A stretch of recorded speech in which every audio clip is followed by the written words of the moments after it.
Hi, welcome to Unit 2 in our fourth module on science and decision making. So we're going to lead from learning about the components of an argument in science to actually evaluating claims that we see in the media. So this probably will seem like it has a lot more relevance to things that you read and you see. So evaluating claims in the media, first up we're going to have a look at a really quick ICT. We're just going to look at the first 2 minutes and 30 seconds of it. About some of the claims we see in the media.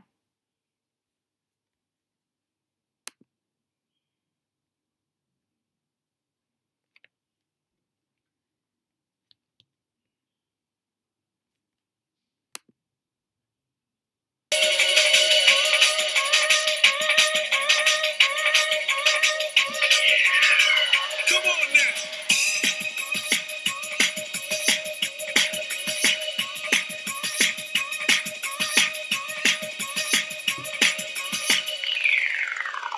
Let's get inventing.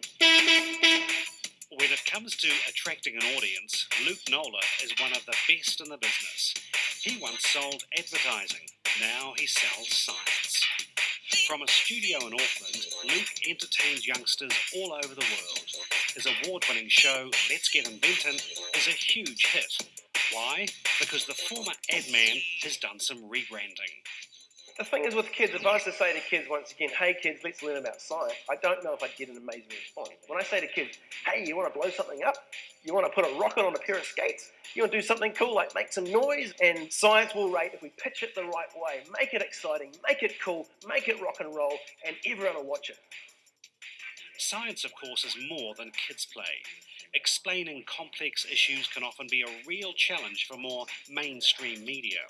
And finding pictures or interview talent can be equally daunting. The deadlines are often tight. Opportunities are easily missed. Sometimes science just seems too hard, too scary. I do think science is very intimidating. There's lots of things that I don't want to get wrong, don't want to print wrong, especially when you've got scientific talk. I don't want to get any of that wrong. So that's a scary thing to do, and is also one of the reasons why I might stay away from a particular story. There's a lot that we don't know about, and one of the challenges for us as a monthly magazine is that we can't do quick turnaround stories.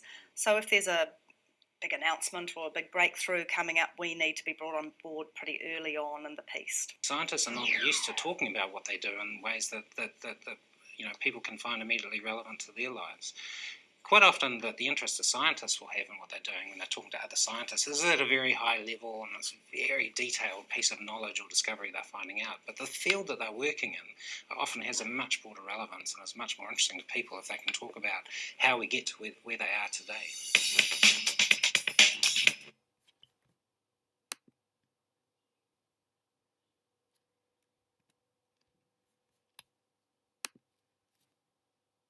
Okay, so I think that's a really interesting little clip there, trying to actually use the media in a really favourable way to get students engaged in science. And that's a really important thing because our students need to see the relevance of science to their everyday lives, or else they're not actually going to want to engage with it. So it is a challenge, and a lot of science programs that are geared towards children and particularly early adolescents try and have that sort of novelty factor and connecting it to the sort of everyday lives to encourage students to continue to be interested. But saying that, often how science is presented in the media can be a little problematic in that we adapt it from, say, a peer-reviewed science journal to make it user-friendly, but during that adaptation process, a lot of the science sometimes can be skewed.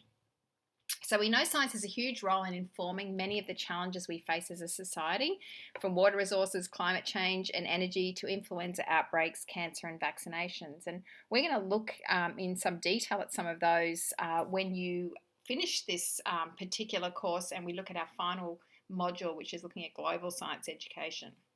So the need for greater scientific engagement and an ability to critically assess the credibility of scientific information couldn't be more compelling. So this is the part we really want you as a teacher and your students to learn how to critically assess credibility. So how do we assess whether something is reliable, it's valid, it's actually from a good source? The public needs to own science and engage in debate about it, as much as people own and engage with sport, politics, or music. So we know that, these are the sorts of disciplines and areas that people are interested in and they do want to read about. We want to try and get that same engagement with science or science-related issues. Science need not be seen as something out there that the bulk of the population has no control over. Society can and should have a say in the direction that research takes and therefore the type of society we build into the future. And we do know the World Wide Web is clearly having a large impact on the coverage of science and its assimilation by the public. Many journalists covering science express concern about the shorter news cycles and the pressure to publish in ever shorter timeframes. So we know that everything's instantaneous now, and the minute something happens, a day later, we can have change and reporting of that change happening. So it really has changed the way that journalists are actually reporting on scientific stories. So school students. So we want to think about connecting science to what is being reported in the news, engages students in an interactive way, allowing them to think critically about the sources of science information and how the media reports on these issues. So with an ever-increasing amounts of information available on the web, it's important that young people have the skills to critically analyse information and discern credible from non-credible sources. So that's what we want to try and encourage. We want our students to be critical. We want them to read something and go, okay, well, hang on, who wrote this? When was it done? Those sorts of questions are the ones, we don't want them to be negative particularly, but we do want them to just not passively accept that everything that's reported is going to be sort of credible. Encouraging scientists to visit schools and providing resources has been suggested as an effective avenue to engage students with evaluating how science is presented in the media. So this is a great idea, and even some schools, some parents are scientists or work in science-related fields. Having them come in and tell their stories is a really powerful way for students to experience that. So you have a reading associated with this unit, which I'll talk about towards the end a bit more, but basically the reading has provided us with a number of key areas for students to think about when they're reading a media report. So to critically engage with science news reports, students need to integrate science awareness with a knowledge of media processes and literacy and numeracy skills. So this is really important. So we know about science, okay, we're doing a good job teaching our students about science, but what do they know about media processes and how the media works? And how are their literacy skills particularly? And numeracy, if we're looking at different types of data and the way that data is presented, all these things are key considerations. So the process of analysing science news reports requires explicit teaching and needs to be supported by deconstructing the text. So we need to be able to go through the text and ask specific questions about it. Information should be extracted from the article, questions posed, and actions determined for finding answers. Students should be encouraged to ask questions about the media processes, science terms and concepts, scientific methods, attitudes, values, and social implications. And I've put a set of example questions on the following 4 slides. So here's 4 sets of questions that you could get students to engage with when they're actually trying to evaluate the credibility of a science news article. So here's the first one. It's related to these media processes that I spoke about. The first one, why has the article been written and why is the topic newsworthy? That's a really important question. Okay, so what's the impetus for the article? Why has it been written? What was the original source of the article? And is it possible for the reader to find out more information about it? So all good articles should have a source, a reference to a source document, because we know that by the time the report gets to a normal media outlet, so a newspaper or a mainstream magazine, it has been adapted so many times. It's a bit like Chinese whispers. By the time it gets to the final part of the publication chain, it can be vastly different. Is the reporting balanced or biased? By that, do we mean are both sides being shown? Because there's always 2 sides to an issue. Or are we just driving home one argument? I mean, and in an everyday sort of context, magazines like New Idea, Woman's Day, those types of magazines are very sensationalising any story, and they will tend to be very biased in that they will only present one view. Is the report overclaiming or sensationalising the science? So are they making claims, okay, that are over and above the data, okay, used to support them?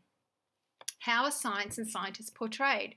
Are they portrayed in a negative way or a positive way? So have a look at the language that's used.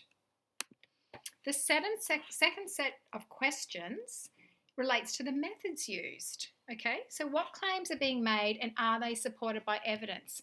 So we looked at this in our first unit on argumentation. Does the data and the warrants and the backings support the claims, and how do they do that? Are there lots of qualifiers? Are there lots of conditions that these require? What research methods were used and were they suitable for the purpose? So if it was a clinical type, medicine type trial, were numerous trials conducted? Who were they conducted by?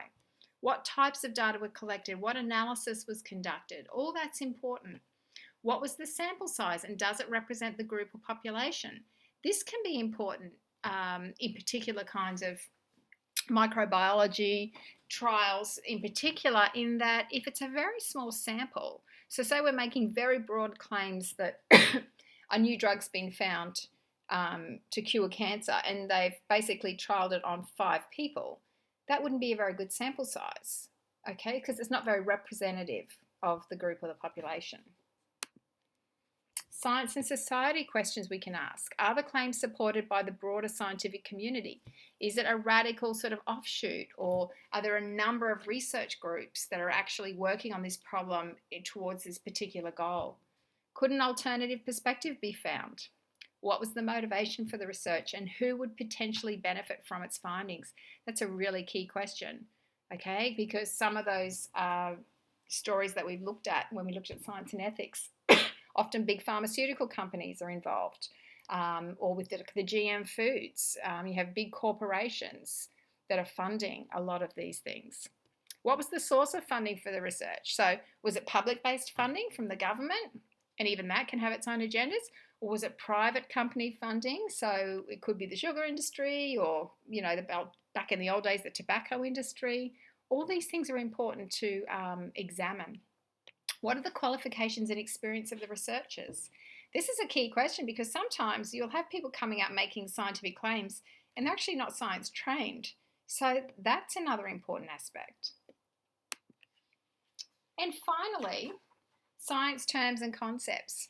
This is often done to try and baffle the everyday reader. So big terms, big scientific terms are used to try and impress and sensationalize. So are the scientific terms used in the report?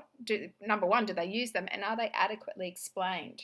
So any report that's prepared for the general public should have the terms simplified but not dumbed down.